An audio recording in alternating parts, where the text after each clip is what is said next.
যারা বাংলাদেশকে ভালোবাসে, মাটিকে ভালোবাসে বাংলাদেশকে, তারা বাংলাদেশের স্বার্থ বিরোধী যে কোনো স্টেপ নিলেই হুএভার হিজ, বর্তমান সরকার হোক আর হুএভার হিজ, জনগণ কিন্তু ঐক্যবদ্ধ হবে, প্রতিহত করার সব জাগ্রত তাই করবে, কারো কিছু করার থাকবে না তখন। বিকজ এই দেশটি স্বাধীন হয়েছে যুদ্ধের মাধ্যমে, ভূখণ্ড রক্তাক্ত, সেই গণতন্ত্রকে আওয়ামী লীগ সরকারে ভুলণ্ডিত করেছিল। সেটা অর্জন করতেও জুলাই আগস্টে হাজার হাজার মানুষ কিন্তু রক্ত দিয়েছে, জীবন দিয়েছে। আপনি ডেমোক্রেসির আপনি বৃদ্ধাঙ্গুল দেখাবেন, শেখ হাসিনার মতো বিনা ভোটে ক্ষমতায় থাকবেন, এই কথা সে কথা সংস্কারের কথা বলে? মানুষ চায় ভোট, আপনার ফলে ছেলেদের সংস্কার আগ্রহী হইব। আর কিছু কিছু ছোট ছোট এগুলা ব্যাংকের সাথে মতো দল, তারা বলে না ইলেকশন দরকার নেই, আগে স্থানীয় সরকার নির্বাচন চাই, আগে এটা চাই এটা চাই।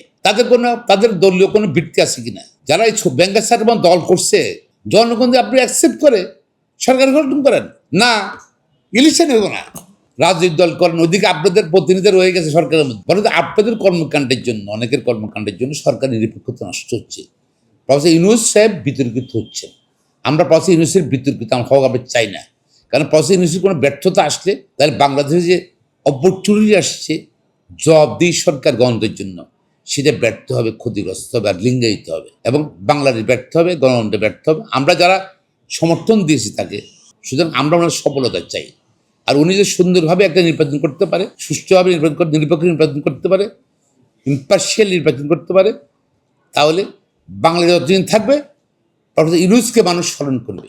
আরে ভাই, আপনারা তো বেশি বিদেশে ছিলেন, আপনারা দেশে এসে সংস্কার তালিম দিতেছেন আমাদেরকে। এত দেশপ্রেম থাকলে আপনারা বিদেশে কেন গেলেন? কেন ডুয়েল পাসপোর্ট করলেন? কেন যে অস্থান করলেন? এটা আনকনস্টিটিউশনাল। বাংলাদেশের নাগরিকত্ব আইনে যারা বিদেশি নাগরিকত্ব হোল্ড করবে বা ডুয়াল ন্যাশনালিটি তারা হোল্ড করে, তারা বাংলাদেশের কোনো সাংবিধানিক পোস্টে থাকতে পারবে না। তাদের আমি মনে করি যারা আছেন তারা সম্মানের সহিত চলে যাওয়া উচিত। 50টা 60টা নতুন দল হইতেছে না, যেমন ধরেন তারা যদি 300 সিটের নমিনেশন দিল, 300 জন, গ্রামের মানুষ তো ভুলে ভোট দেয়, কিন্তু তো এক এক কনস্টিটিউয়েন্সি যদি ভুলে ধরেন 2000 ভোট করে পায় একটা ক্যান্ডিডেট, তো 300 সিট 6 লাখ ভোট পাবো, তাহলে সে 2-3টা এমপি পাই যাবে। জনগণকে ফেস করতে চায় না, ভোটারদের ফেস করতে চাওয়াস না, জনপ্রিয়তা নাই, তারাই বলে আনুগত্য হয়। ইভেন যারা সাবাদন, এটা বড় রাজনৈতিক দল 40% ভোট পেলে টোটাল 100% মধ্যে, তাহলে 120 সিট পাবো। সে ছোট টাকার খুচরা পার্টিও না, 2000 করে দেখলে জামানত বাজার থেকে তারা পাই দেবো 60%। তো এটা বাংলাদেশে একটা অস্থিতিশীল সরকার করার জন্যই তাদের এই পরিকল্পনা। এটা একটা ষড়যন্ত্র অংশ বলে আমি মনে করি। তারা আনুপাতিক করতে চায়, যেখান থেকে আমরা গণতন্ত্র ফলো করি বাংলাদেশে, যে ভোটে যে জিতবে সে জিতবে, এক ভোটে জিততে জিতবে না। আশেপাশে সকল দেশ যার গণতন্ত্র আছে, this is the Democratic system. এখন 2-4টা দেশ আছে দ্যাট ইজ এক্সাম্পল হতে পারে না। দেখেন আরো কত কিছু চায়, বলে কি 16 বছরে ভোটার হইতে চায়। সারা আমাদের ইন্টারন্যাশনাল ল অনুযায়ী, জাতিসংঘের সনদ অনুযায়ী 18 বছর নিচে হলো শিশু। তো শিশুরা কিভাবে ভোটার হইব বলো?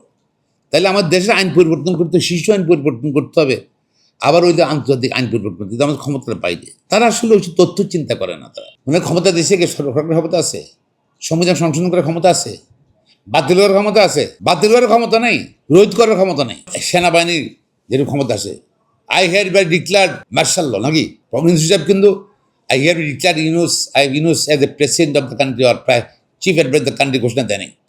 রাষ্ট্রপতি রেফারেন্স পাঠিয়েছে, এবং সেই রেফারেন্স অনুযায়ী সুপ্রিম কোর্টের পরামর্শ নিয়ে উনি বঙ্গভবনের রাষ্ট্রপতির শপথ দিয়েছে, এবং সংবিধান উনি শপথ দিয়েছে।